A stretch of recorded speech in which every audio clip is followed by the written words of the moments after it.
I was telling the man of God that one prophet, that people were after him, that he used his wife, that he actually used his wife. I say you are all unfortunate people. When you've left the Spirit of God, how are you going to see the light? I said, write it down. For you to know that God sent me. Where the wife is being kept, where the wife is kept, or where the wife is and she's in pain, she's dying, the secret will be exposed. I told our pastor last month. That time we're going to check it this month. It was Maureen Badejo that exposed, that traveled all the way to where the wife is and God her. I told Maureen 3 days ago that what you said, that it is true, he used his wife. Let them come and arrest me, pick me up.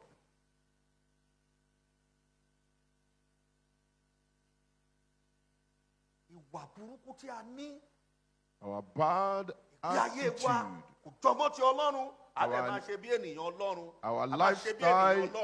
our lifestyle does not depict that of a child of God, but will be able to see we are a child of God. I will say,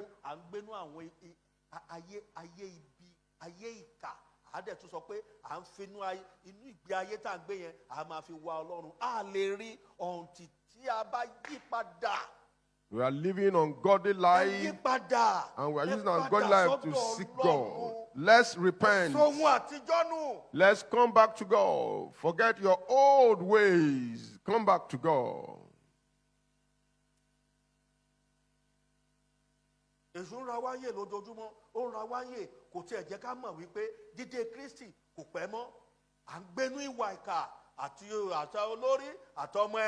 Àti president, àti governor, àti minister, àti reverend, bishop, prophet, evangelist, catholic, CAC, redeem, apostolic, sẹlẹ, kerubu, kerabu.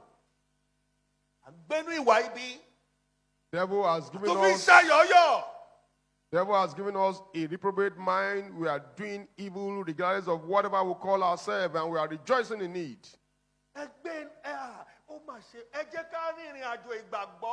Let's go through this journey of Christianity with good attitude.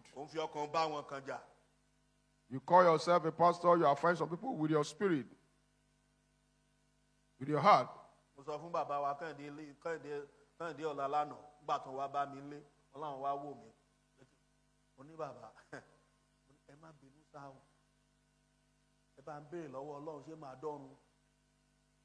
When our father Kendela came to my house yesterday to check on me, I asked him, I said, sir, please, can you help me ask God if I will make heaven? So that I will know the next step I'm going to take.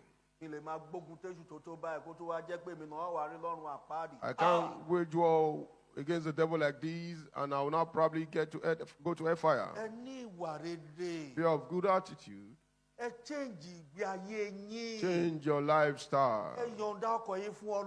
Surrender your heart to God.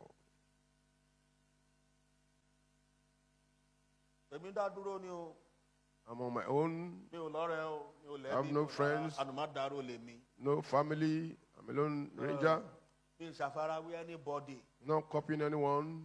I'm not fighting for myself. Don't fight for me. It's only God that can fight for me. Let's go through this journey in love. In love.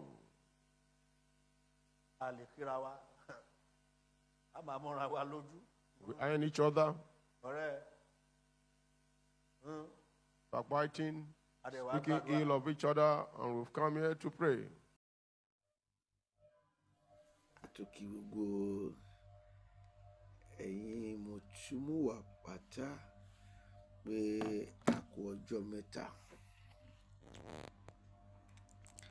nítorí pé ó ti tó ọjọ́ mẹ́ta díẹ̀ báyìí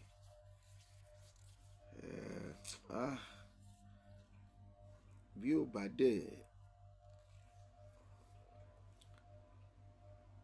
ò bá ti nídìí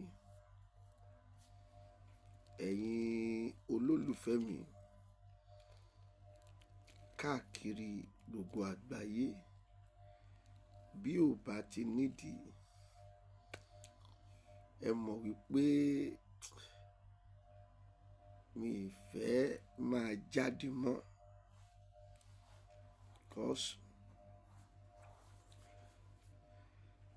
iṣẹ́ Olúwa tá a gbé dání gan òun ló ń pè ní tèmi tó mi lẹ́rù o, tèmi tó mi lẹ́rù o, tèmi tó mi lẹ́rù o, ẹ dákun ẹ dábọ̀ ẹ má fi kún. Òun ló ń pè ní iṣẹ́ Olúwa tá a gbé dání pé tí wàá tó wa lẹ́rù. But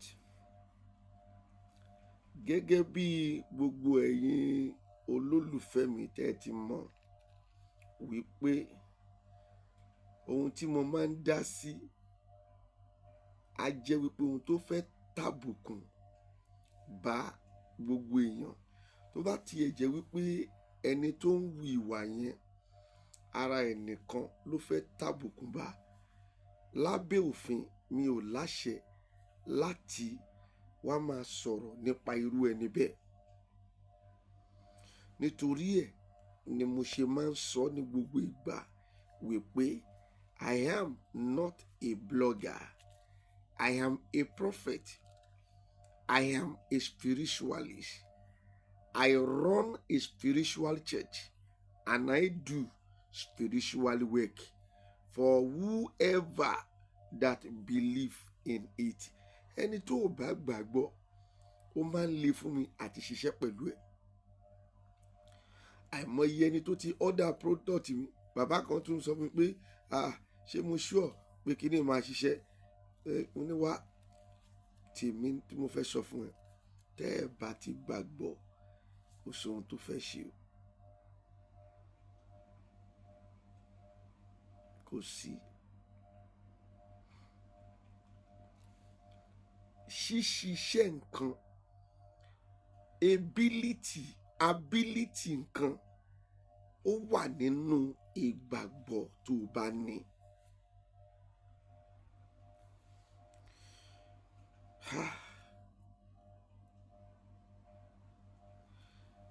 Ẹ̀yin wòlíì ẹ má báyé jẹ́ o.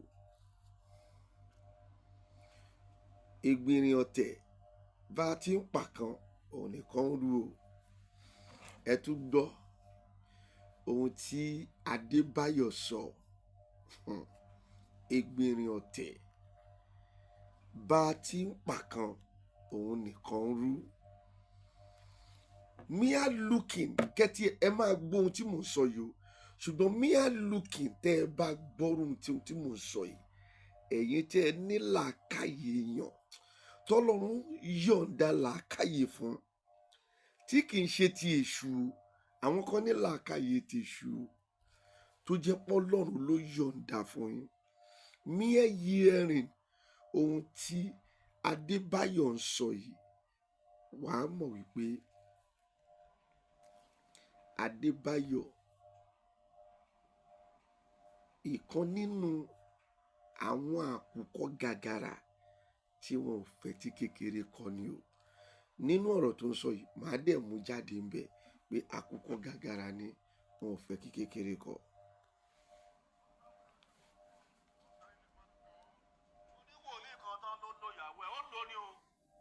That one prophet that people were after him, that he used his wife, that he actually used his wife. I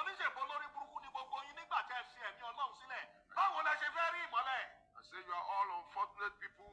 When you've left the Spirit of God, how are you going to see the light? Says write it down. For you to know that God sent me. Where the wife is being kept, where the wife is kept, or where the wife is and she's in pain, she's dying, the secret will be exposed. I told our pastor last month. But I'm out this month. The time we're going to check it this month. It was Maureen Badejo that exposed, that traveled all the way to where the wife is and called her. I told Maureen 3 days ago that what you said, that it is true, he used his wife. Let them come and arrest me, pick me up.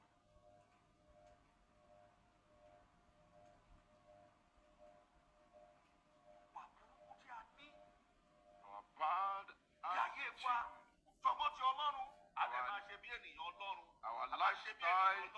our lifestyle does not depict that of a child of God, but we behave as if we are a child of God. I will say,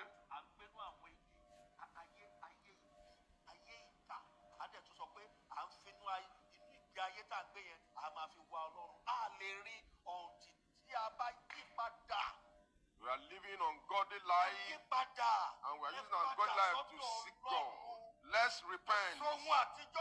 Let's come back to God. Forget your old ways. Come back to God.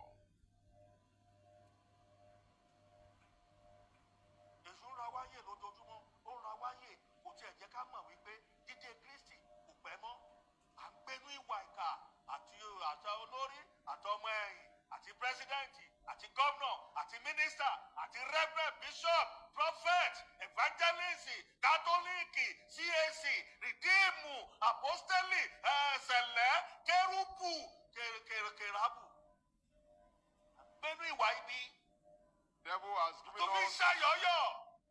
Devil has given us a reprobate mind. We are doing evil regardless of whatever we call ourselves, and we are rejoicing in it.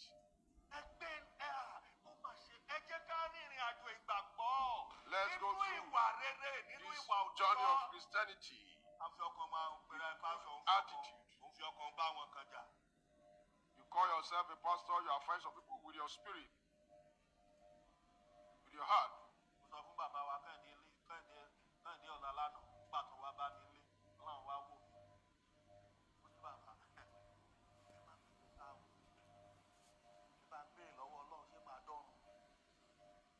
When our father Kendela came to my house yesterday to check on me, I asked him, I said, sir, please, can you help me ask God if I will make heaven? So that I will know the next step I'm going to take.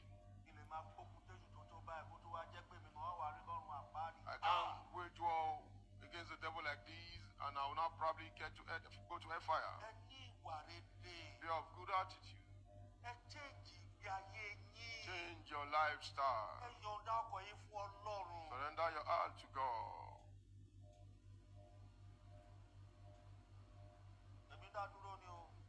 I'm on my own. I have no friends, no family. I'm a lone ranger. Not copying anyone. I'm not fighting for myself. Don't fight for me. It's only God that can fight for me. Let's go through this journey in love. In love.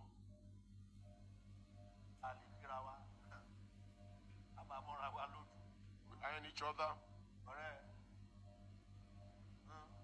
Backbiting, speaking ill of each other, and we've come here to pray.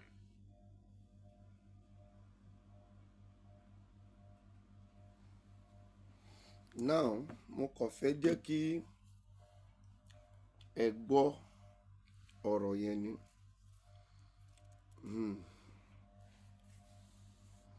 Níbi tí Adebayo tó ti jẹ́ àkùkọ gàgàrà tí kò jẹ́ kí kékeré kó ga ni wípé ó ń rí fan kankan bẹ́ẹ̀ ni wípé bí bàbá Olúwa lọ tó bá rí àwọn bóyá kàn ọ máa ń lọ ọ̀rọ̀ àwọn èèyàn yìí ò yé mi. We have different type of character. No matter bó ṣe pera ẹ ní ìránṣẹ́ Ọlọ́run tó, bó ṣe nǹkan tó ń pè ní ìránṣẹ́ Ọlọ́run, I am a man of God, I am a prophet of God, I am a kinikan. We have different type of character. Gbogbo tó ń ṣe gbogbo yín ni wípé Olúwa lọ yìí ṣe ló máa ń lọ lọ́nà tí ṣe bóun nìwọ náà sọ yìí. Adebayo, ṣe wọn pé mò ń tẹnu mọ́, òun ni mo fi bá bàbá kan jà tó pé mi ò fẹ́ dárúkọ ẹ̀ mọ́, but ó ti dé sinero tọ̀dọ̀ tiẹ̀ ń sìn. Adebayo, òun ni mo fi bá bàbá yẹn jà ń gbà yẹn pé ṣe bí Ayọ̀ Babalọ́lá ṣe nìyí. Bẹ́ẹ̀ bá wá dá dúró yẹn, ṣé ẹ ti dàbí wípé náà inú CAC yẹn lẹ ti jáde? Ẹ lè dá dúró, èmi náà dá dúró. Yeah, anybody lè dá dúró. Té ọ̀rọ̀ Ọlọ́run pè mí yìí kò sí àṣẹ kan tó sọ wípé nítorí pé Ọlọ́run pè mí yẹn, àwọn kan ní láti wá á wá pé ó di dandan kó o di CAC, ó di dandan kó o di Redeem. No, Ọlọ́run pè wá yẹn, it is an independent. Àwa náà dá dúró bẹ́ẹ̀ ṣe sọ pé ẹ dá dúró yìí, ṣùgbọ́n a ní character tó yàtọ̀ síra wa. Nítorí pé mánu yẹn kì í bá yín sọ̀rọ̀, tí mánu yẹn ó ń lọ jẹ́jẹ́ ara ẹ̀, Olúwa lọ, Sam Olúwa lọ, àbí nítorí ẹ̀ lẹ ṣe ń wá gbogbo ọ̀nà tẹ ṣàfẹ́ fi gbé wálẹ̀. Tó bá jẹ́ wípé preaching tẹ fẹ́ preach yẹn gangan tí mo gbọ́ at the end of ọ̀rọ̀ Sam Olúwa lọ tí ẹ sọ yẹn lẹ fẹ́ preach ni kò bá ti dá, because the preaching was so good, but Olúwa lọ tẹ gbé wọbẹ̀ òun ló bà gbogbo ẹ̀ jẹ́. Níbo lọ́lọ́run ti sọ fún yín wípé Olúwa lọ ó fi ìyàwó ẹ̀ ṣe nǹkan? Adebayo, nǹkan bàjẹ́ lọ o.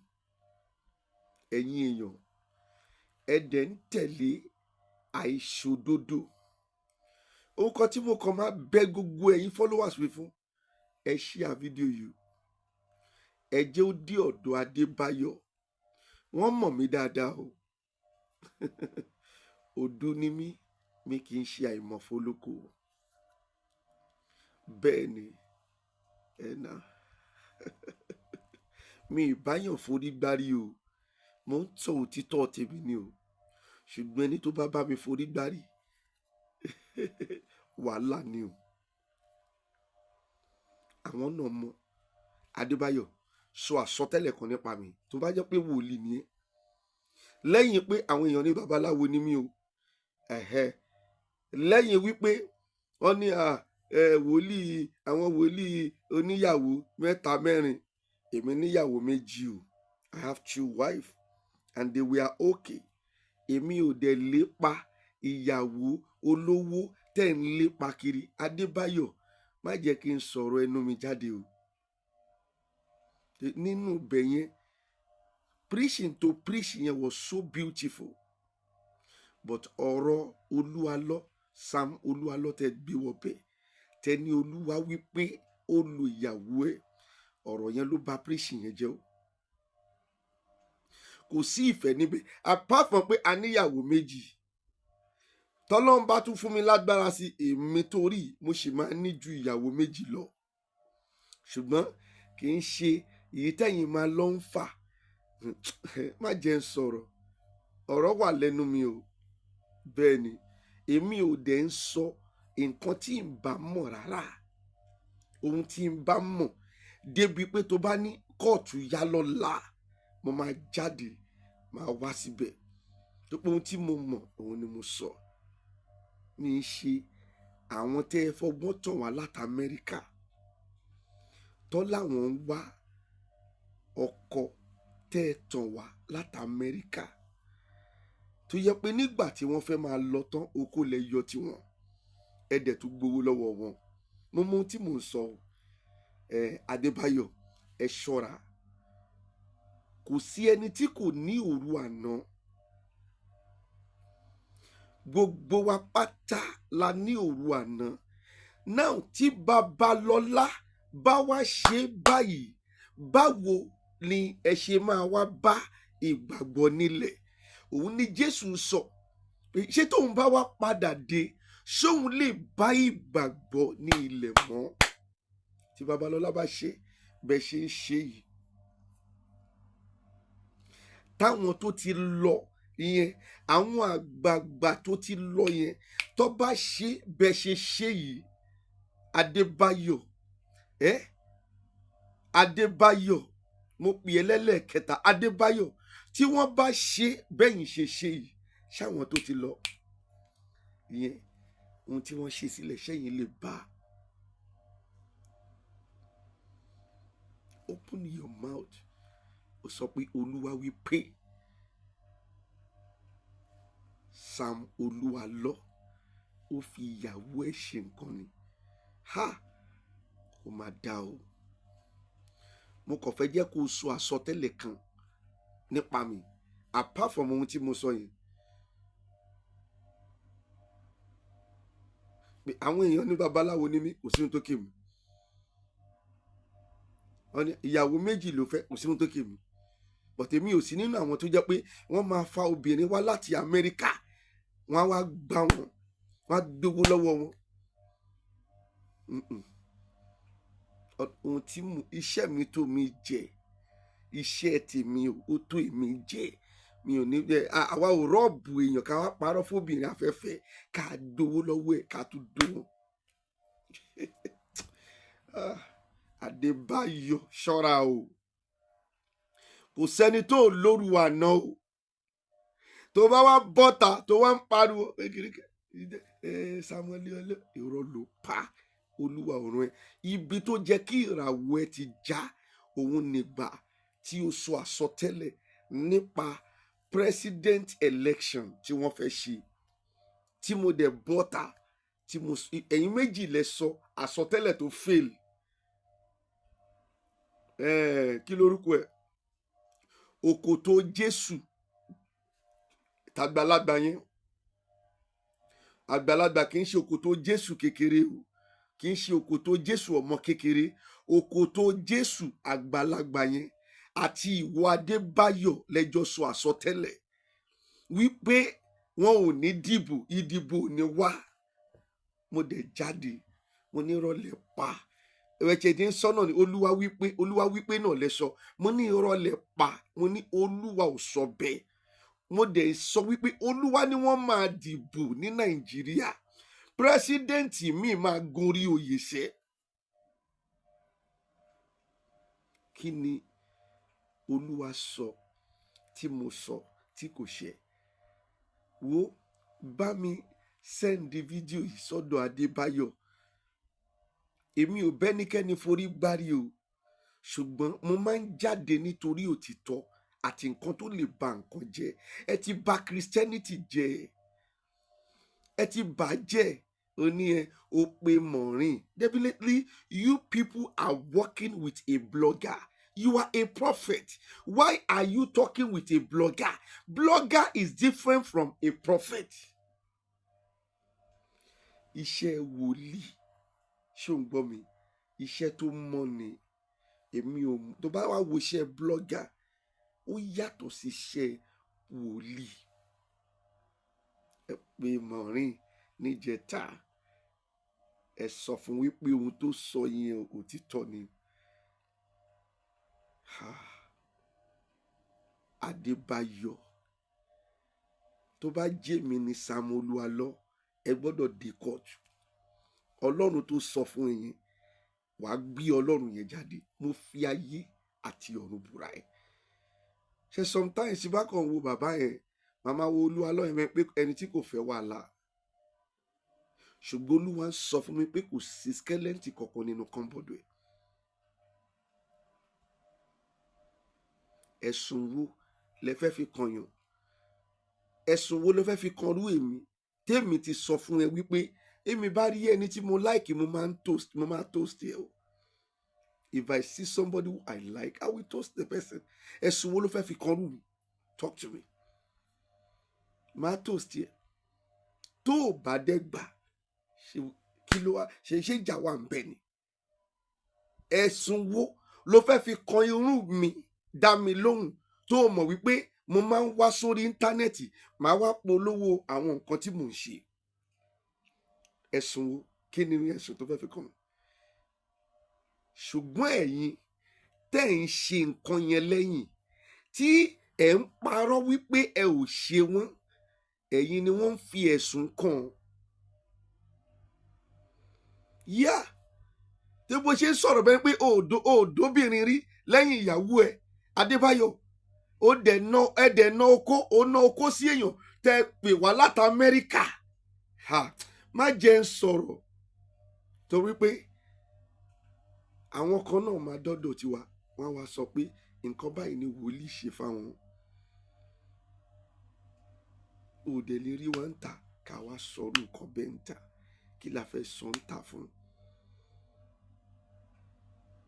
Àti fi gbogbo ẹ̀ sọ́wọ́ Ọlọ́run wípé kí Ọlọ́run fún rẹ̀ gangan kó dá ẹjọ́ yẹn. Adébáyọ̀, ṣọ́ra má sòun tọ́lọ́run ọ̀run ẹ̀. Mi kì í báyàn sóhun tí mi ò mọ̀. Anything tí n bá fẹ́ sọ mo ní evidence ẹ̀ lọ́wọ́. Mo ní lọ́wọ́, bẹ́ẹ̀ ni mo sọ fún un. Evidence tí mo dẹ̀ ní lọ́wọ́ yìí kì í ṣe ọ̀rọ̀ ọdún 4 o, kì í ṣe ọdún 3 tó wà lọ́wọ́ mi. Mo ní lọ́wọ́. Ẹ rọra máa ṣe nǹkan yín, ẹ mind business yín, ẹ fi ẹni ẹlẹ́ni sílẹ̀. Ẹni tó bá ní problem gangan pẹ̀lú Olúwa lọ, ẹ jẹ́ kó lọ bólúwa lọ fa wàhálà.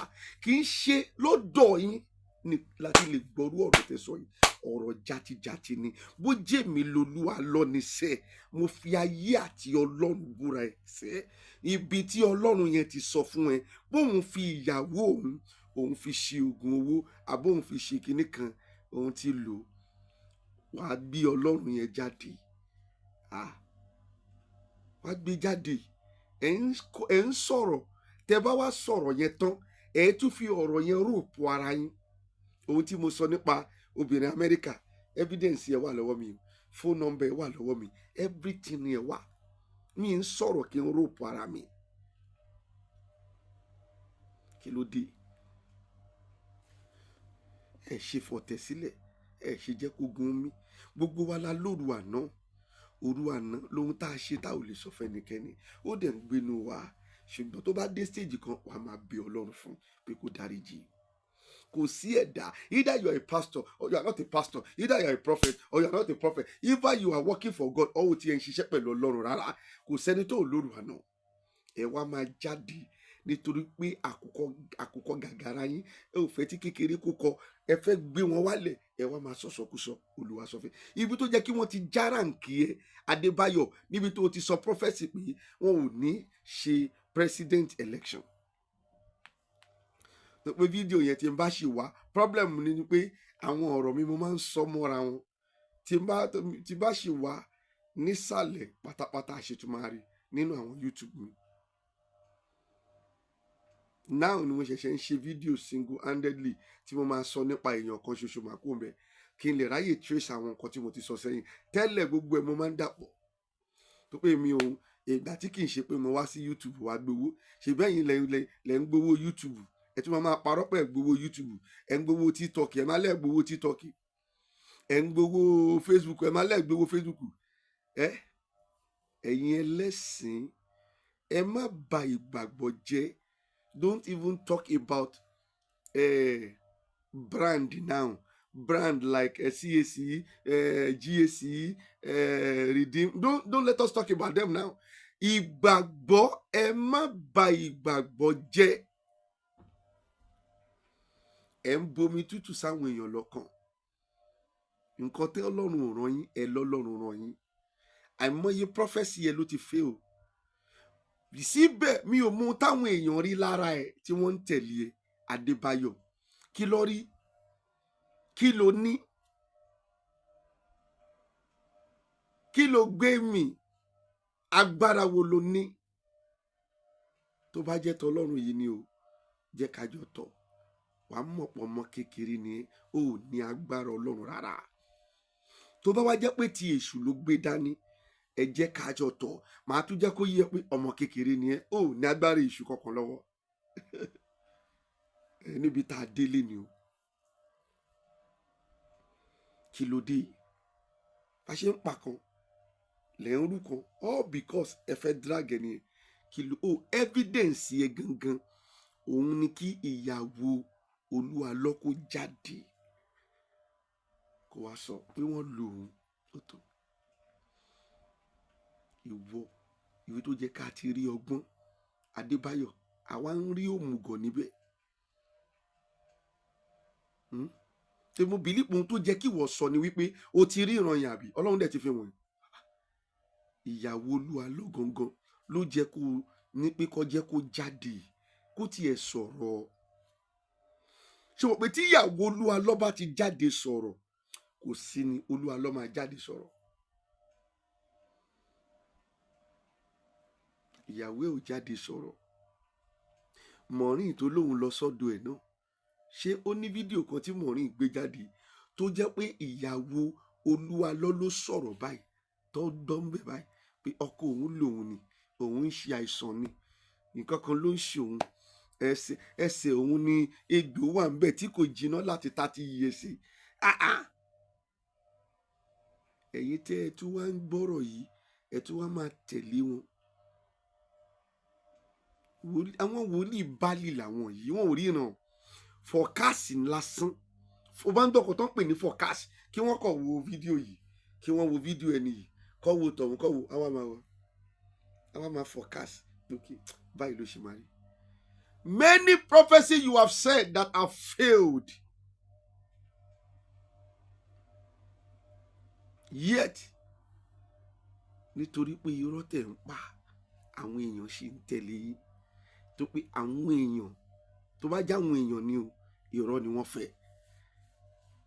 Kò sí ìdí tí wọn ò ṣe tẹ̀ láwa. Ìdí tí àwọn èèyàn ò ṣe tẹ̀ láwa ni pé à ń sòótọ́. Ṣèbí àwa la fẹ́yàwó méjì, ṣẹ́yìn lè lanu pẹ́lẹ́ fẹ́yàwó méjì. Ṣebí àwa la sọ pé àwa ń toast obìnrin. When I see you, I like you, I will toast you. My wife know that. I will toast you.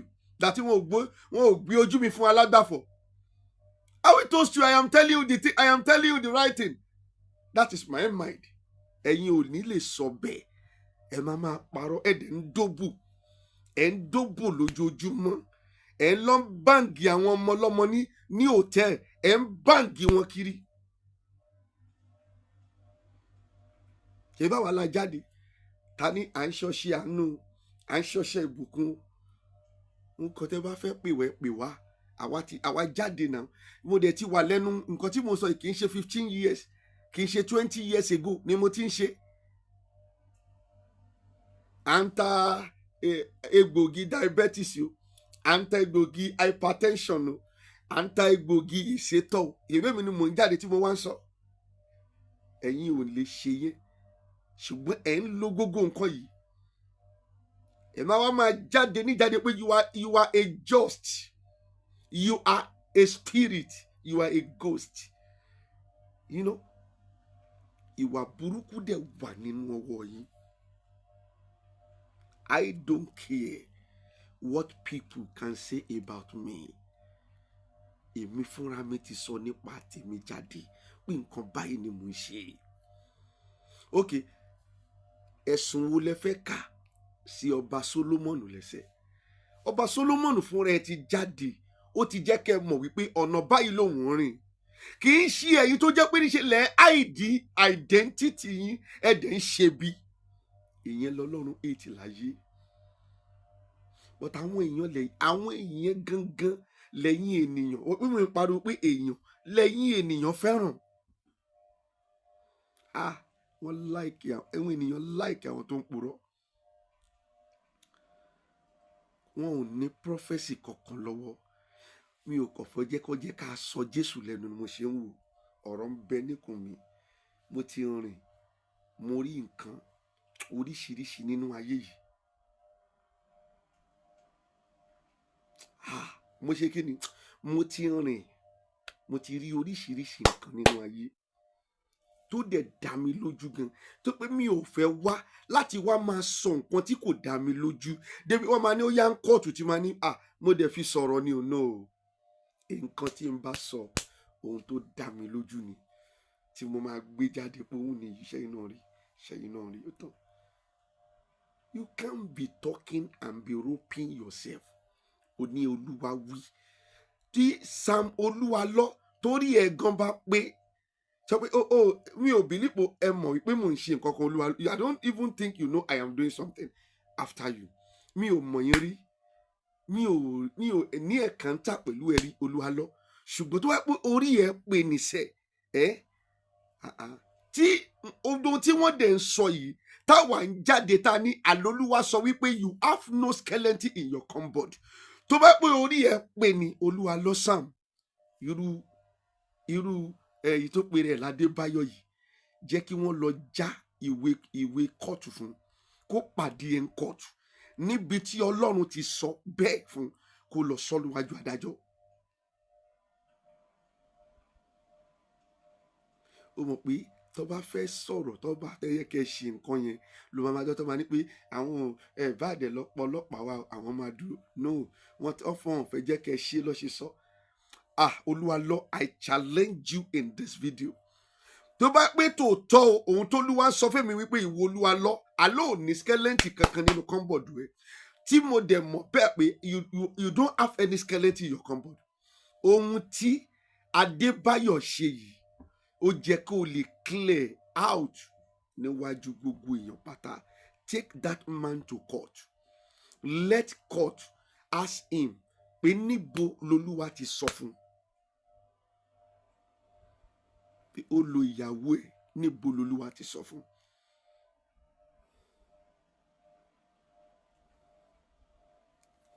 ẹ máa ṣe bẹ́ẹ̀ ni pé ẹ̀yin nìkan lẹ ó lì jù ó lì kankan. ẹ̀yin ìka ẹ̀yin àkùkọ gàgàrà ẹ ò fẹ́ yẹ kí kékeré kọ ẹ fẹ́ paná ògo Sam Olúwa lọ kó dẹ ṣeéṣe ẹni tó jẹ́ wípé mo ti sọ pé Olúwa wípé ọmọ májẹ̀mú ni ṣọmọ iye nǹkan tó ti ṣe sí mi tán àìmọye tó ti lọ pé orúkọ mi lórí pé mo máa ń jáde láti sòtítọ́ àìmọye wọ́n pe orúkọ mi níjọ́ kan mò ń sùn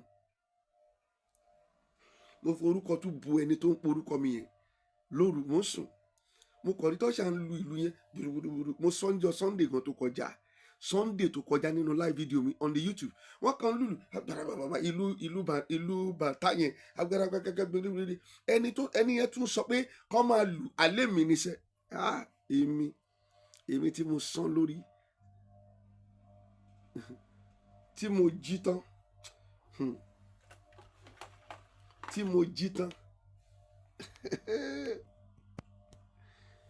tí mo jí tí mo rí pé ẹ̀yin mo pe ìyá tó máa yá ẹ lọ gbé ẹbu yẹn wá fún mi ó yá máa sin orí mi bẹ́ẹ̀ ni mò ń pe àyájọ́. ṣẹ́yìn lè sọ bẹ́ẹ̀ ṣé ẹ̀yin ẹ̀dẹ̀ ń pè ẹni lọ́wọ́ gbogbo ẹ̀ lẹ́ni ṣẹ́yìn lè sọ ń ta ṣùgbọ́n àwa tá à ń sọ yìí àwa lọ̀tá àwa lè ṣù àwa là mọ Ọlọ́run rárá. Listen wípé mo sin orí it is out of it pé Ọlọ́run ṣò get me now wípé o wá mọ Ọlọ́run yẹn ṣé ìyẹn ni kó má lọ gba injection lọ́sítù okay pé o mọ Ọlọ́run yẹn o mọ ìyẹn ni pé tó o bá sick bóyá o ní diabetes o ní àwọn àrùn kan cancer ìyẹn ni kó má gbére ẹ lọ hospital or wherever tó ti lè ràn ẹ́ lọ́wọ́ láti ṣe kínní.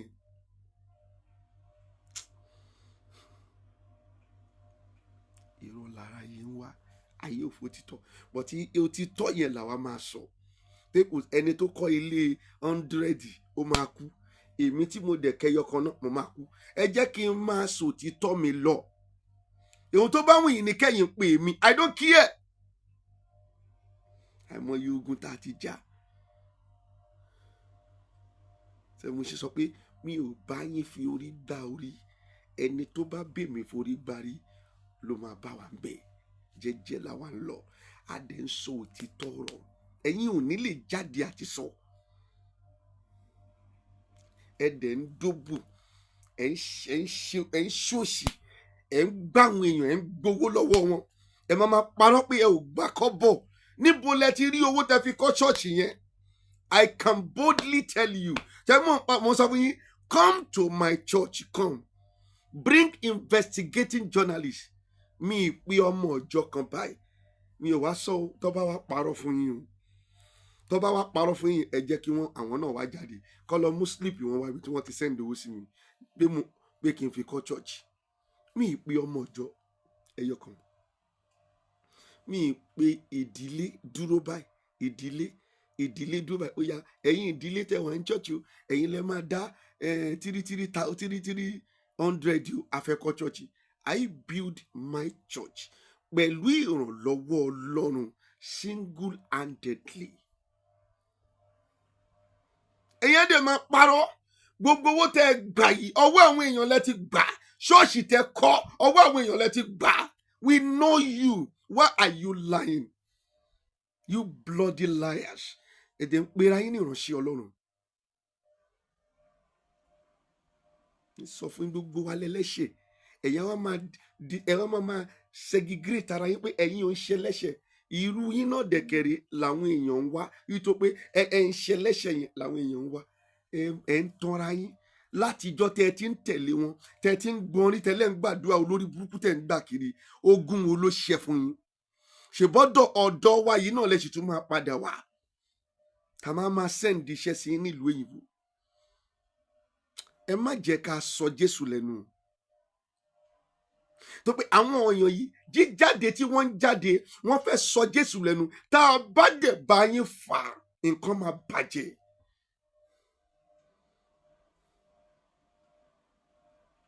Ṣáwọn bàbá yẹn tó kú yẹn, wọn ò mọ dúdú nǹkan yìí. They know it. They keep silent. Nítorí pé wọn ò fẹ́ bà nǹkan jẹ́. Ẹ̀yin á jáde. Ẹ̀yin náà dẹ̀ ń ṣe ìwà burúkú yẹn. Why will you call Maureen? Is Maureen a prophet? Tó jẹ́ kẹ́ ẹ lọ fáwọn bàbá lókè. Ẹ jẹ́ ká pe ọmọ wa yìí. Ẹ lówó now. You can fly from here to wherever tí Olúwa lọ bá wà. At least ẹ bá máa fi lo oṣù kan, ẹ rí Olúwa lọ. Inú adé dùn, ẹjọ́ jókòó ẹ sọ̀rọ̀. Ẹ sọ kíní ntúbínúbí. Ẹ wá jáde síta. Ẹ pera wòlíì fake ni ẹ. Adebayo, mo fi ayé àti ọ̀run búrẹ́. A ní ìwọ sọ àsọtẹ́lẹ̀ kan nípa mi. Mo fi Ọlọ́run búrẹ́. Màá wá sọ ẹ́ doníyẹ̀yẹ́ níta. Jọ́sí ìwọ kò sọ àsọtẹ́lẹ̀ kan. Olúwa rán mi sí i. Olúwa rán mi sí bàbá kan fún. Màá sọ ẹ́ doníyẹ̀yẹ́ níta pátápátá tí ẹ máa ta. Ẹ lówó náà. Gbogbo yín lẹ lówó lọ́wọ́. You can fly everywhere. Ẹ mọ bí tó lu alọ́ yìí wá. Bẹ́ẹ̀ bá tiẹ̀ wá ń pè tí kò gbọ́ nítorí Jésù, nítorí Kristi, nítorí pé agbo yìí ẹ ò fẹ́ jẹ́ kó dàrú. Ẹ bọ́ sọ́dọ̀ ẹ̀sẹ̀ pé àbúrò mi kí ló ń ṣe báyìí fún náà. Ọ̀rẹ́ méjì ń bára wọn sọ̀rọ̀. Àwọn fámìlì ń bára wọn sọ̀rọ̀ nínú ilé. Tọ́dẹ̀ máa sọ tiẹ̀. Kí ni ìyá dẹ̀ sọ ti? Ẹ ṣáà ń sọ Jésù lẹ́nu. Táwa bá bá yín díràgì, ayé yín máa tasẹ̀. Àsọtẹ́lẹ̀ wèrè wo lẹ́ ń sọ? Àwọn awẹ́lò ní ìgbà aṣàṣọ alóhùn sọ prophecy fún yàn báyìí máa pè ìwọ. Ṣe arrange prophecy tó gbé kalẹ̀? Ṣarrange prophecy tó ń sọ? Jẹ́ kí n fi dalẹ̀. Bá mi share fídíò yìí dí ọ̀dọ̀ ọ̀gbẹ́ni yẹn. Èyí tó jẹ́ tó Olúwa lọ́kọ́ mú bẹ́ẹ̀. Mo fẹ́ yẹ kó Olúwa lọ́kọ́ sùn mánu yìí. Kọjọ lọ pàdé ní kóòtù. Kó sọ bí tí Ọlọ́run ti sọ fún gangan wípé òun fi ìyàwó ẹ̀ ó fi ṣoògùn owó. Now ìyá ọ fi ṣe whatever ó lò ọ ìyàwó Olúwa lọ. Mo pè wọn náà máa sọ fídíò yẹn in another, máa fi yẹn sí another kí jáde mo máa bẹ́ẹ̀ sọ̀rọ̀ ohun tó jẹ́ òótọ́ ọ̀rọ̀ ìyàwó Olúwa lọ máa bẹ́ẹ̀ sọ lónìí. Ẹ̀kẹ́ ṣe máa retí another video lẹ́yìn fídíò yìí. God bless you. Share. Ẹ lọ subscribe so that tí n bá ti drop kíní yìí àwọn fídíò mi ẹ receive lọ́hùn kì í ṣe pé nítorí pé mo fẹ́ dowó lọ́wọ́ YouTube ló wà lẹ́yìn. No. Tí n bá ti drop video ẹ receive lọ́hùn. Ẹ má dá wọn lóhùn. Adebayo kì í ṣe wòlíì. They are fake. Òun ló gbé wọn débẹ̀. Mo débì kan. Mo wá ní gbogbo nǹkan ni mo ti ṣe. Èrò inú ṣọ́ọ̀ṣì mi ò pọ̀. Kò yé mi. Mo ti try, mo ti gbàdúrà, mo ti ṣàwọn iṣẹ́ gẹ́gẹ́ bí ẹ ṣe ń pè mí babaláwo, mo ti ṣe oríṣiríṣi. Ṣé mo sọ fún ẹ? Ẹni yẹn wò mí báyìí. Ó ní bàbá confam.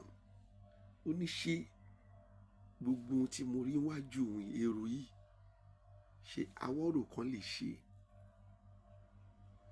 Ibẹ̀ ni mo ti give up pátápátá nítorí pé ohun tẹ́ rí níwájú àwọn èèyàn yẹn tí wọ́n ń pè ní èrò tó pọ̀ yẹn àwọ̀rò ò lè ṣe.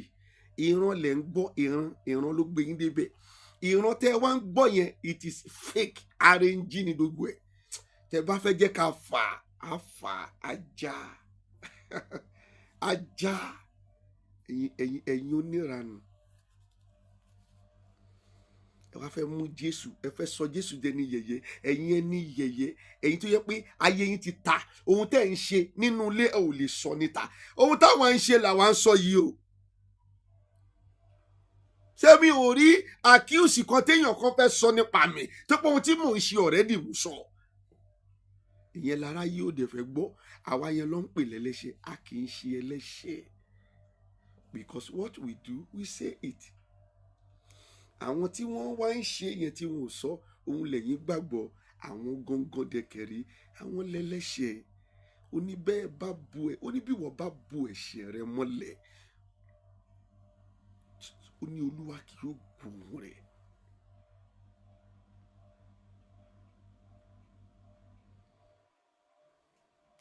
Ó ṣíà fídíò mo ń bọ̀ mi ò tí ì di ẹ̀yin náà mọ̀ mi ẹ pín kiri ẹ ṣíà everywhere ẹ scatter ẹ orúkọ mi ò yí padà ẹ blue ẹ kí ló dé ẹ jẹ́ kí Jésù sinmi ẹ jẹ́ kí Christianity sinmi. Gbogbo wa pátá lẹ́lẹ́ṣẹ̀, gbogbo wa látòkè délẹ̀ lẹ́lẹ́ṣẹ̀. Tí ìwọ tó ń tàn ò bá ti mọ̀, ìwọ tó ń tàn gan fún rẹ ẹlẹ́ṣẹ̀ ni ẹ. You know that already. Ẹlẹ́ṣẹ̀ náà tún wá ń tan ẹlẹ́ṣẹ̀. Ṣé o ti rí báyìí? Àlàáfíà ni fún yín. Orúkọ mi ò yí padà. Bàbá confam JP ni. Ó sọ fún ìránṣẹ́ Ọlọ́run kan. I was telling the man of God Mo ní wòlíì kan tán ló ìyàwó ẹ̀, ó lò ní o.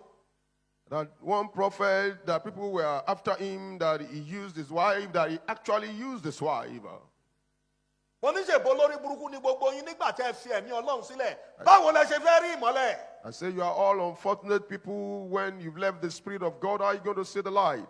Mo ní wó kọ́lẹ̀. I said, write it down. Kó o lè mọ̀ pé Ọlọ́run rán mi. For you to know that God sent me. Ibi ìyàwó ẹ̀ farapamọ́ sí. Where the wife is being Tó fi kept. jẹ̀rora tó ń kú lọ, àṣírí ibẹ̀ máa tú. Where the wife is kept, or where the wife is and she's in pain, she's dying, the secret will be exposed. Sọ fún pásọ̀ yẹn last month. I told that pastor last month. Nígbà tá a máa wò this month. That time we're going to check it this month. Maureen ló tú àṣírí. It was Maureen Badejo that exposed, that traveled all the way to where the wife is and God her. Ó sì sọ fún Maureen jẹta pé Maureen pẹ̀lẹ́ o. I told Maureen 3 days ago. Torí ohun tó sọ yẹn òótọ́ ni o. That what you said, that it is true, he used his wife. Kàn wá gbé mi. Let them come and arrest me, pick me up.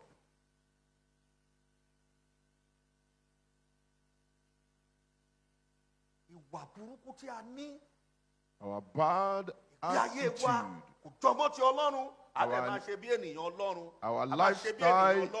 Our lifestyle does not depict that of a child of God, but we behave as if we are a child of God. And we say, Adẹ̀tún sọ pé à ń finú inú ìgbé ayé tá à ń gbé yẹn à máa fi wá Ọlọ́run. A lè rí ọ̀ǹtì tí a bá yí padà. We are living ungodly life, and we are using ungodly life to seek God. Let's repent.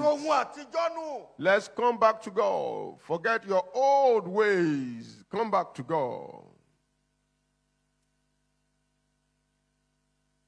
Èṣù ń ra wáyé lójoojúmọ́, ó ń ra wáyé, kò tiẹ̀ jẹ́ ká mọ̀ wípé dídé Kristi kò pẹ́ mọ́.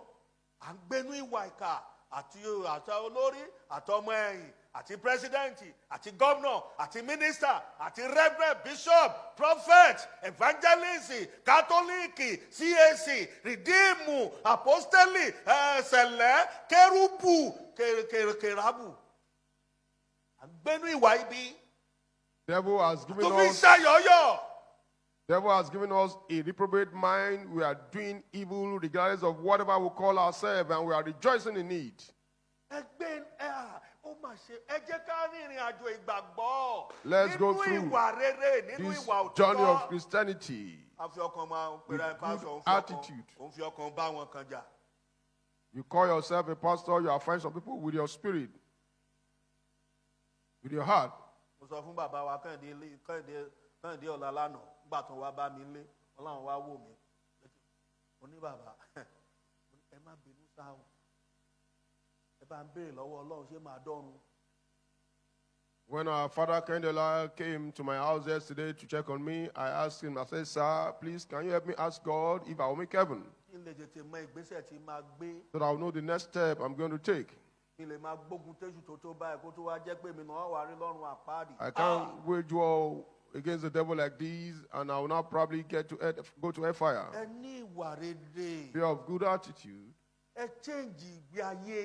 Change your lifestyle. Surrender your heart to God.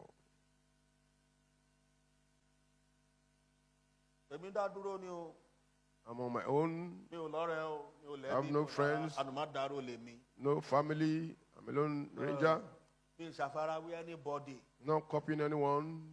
I'm not fighting for myself. Don't fight for me. It's only God that can fight for me. Let's go through this journey in love. In love.